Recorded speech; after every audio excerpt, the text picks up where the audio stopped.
Hi, I'm John, this is my vlog, and I know I just made a video yesterday, but I feel like we need to talk about something very important. Miley Cyrus. She has been everywhere since her performance at the VMAs on Sundays, from Facebook to Twitter to CNN.com, and everyone's criticizing her for her overly sexual performance and her comical attempt to seem mature, but here is what I have to say to you, America. It's our fault. We did this. We allowed our culture to evolve in such a way that led to Miley Cyrus grinding on teddy bears. We are all to blame.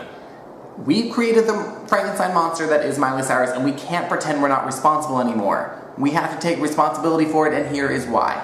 Many people talk about Miley Cyrus's utter failure as a role model, but I really think that she is as much of a victim as this pop singer's role model thinking as anyone. Once upon a time, Miley Cyrus was a young girl who wanted to become a singer, so she looked at the people who were being pop singers at the time, and she sees Britney Spears, and Britney Spears is sexy. And then she's growing up, and she gets into child stardom, but she still wants to be a singer, and she's looking at other singers emerging, like Lady Gaga, and Rihanna, and Kesha, and they're even sexier. So of course, when she's ready to break free from child stardom and become a real singer, she looks to these people and emulates them, and she sees that they keep pushing it further and further, so she wants to push it further, and up the ante, and she becomes twerking on teddy bears. And why wouldn't she? The fact that pop singers are not great role models is not a new phenomena. When she was a child and I was a child, people were still talking about how Britney Spears wasn't the best role model for young girls. It's all just a continuing cycle of abuse that leads to Miley.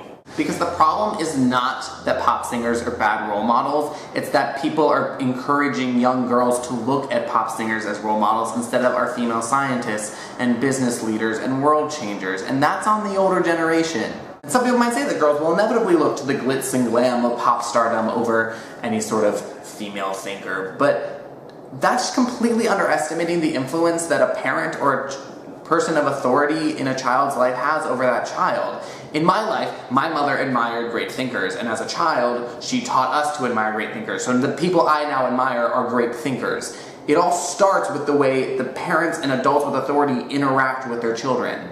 But the fact of the matter is, YouTube is not really the parents of the world, it's mostly teens and 20-somethings. So let's talk about us right now, because we're to blame too. Fact of the matter is, they are selling to us. Record labels, film companies, clothing stores, we are the ones who talk about stuff and hype about it and obsess about it both monetarily and with our beings. They want us. So we are responsible for the fact that sex sells. Because sex sells because we buy it. Pop music is party hard and drink crazy and sleep around because we let it be. We have the power to change it, and we don't. And though many of us here on YouTube don't buy that music, we still have to take responsibility for the fact that that's what our generation is doing, but we'll get to that in a minute. We know that the people who are actually partying really, really hard and drinking in excess and all these things are a minority.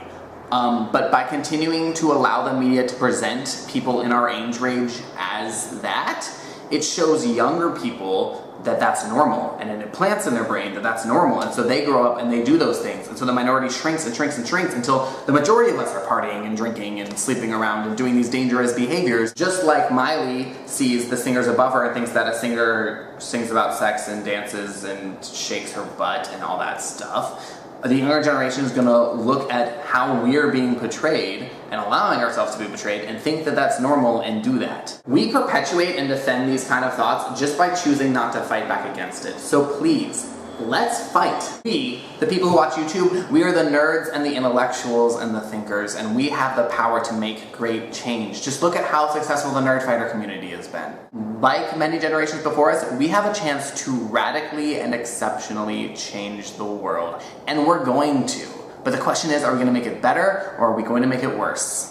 We make it better by taking responsibility for our culture as a whole. We cannot say that we don't give in to those behaviors and didn't purchase We Can't Stop on iTunes and wash our hands of it. We have to fight back. We have to deliberately and intentionally fight against a media that represents us as something different than we are or want to be. We have to fight against the CNN.com that makes Miley Cyrus its top story when the bees are dying and the Middle East is in crisis. We have to fight against the portrayal of our generation as lazy and entitled and stupid and show the world just how much better we can be. We have to fight with how we spend our money and what we devote our time to and the sheer volume of our voice when we all bother to stand up and say something. We have to take responsibility for our world, our economy, our culture, and Miley Cyrus, and decide to make those things better. Let's stop making the conversation about how ridiculous Miley Cyrus was and start talking about why she felt the need to be that way. If we're just adding to the noise, we're only perpetuating the problem. Let's do more.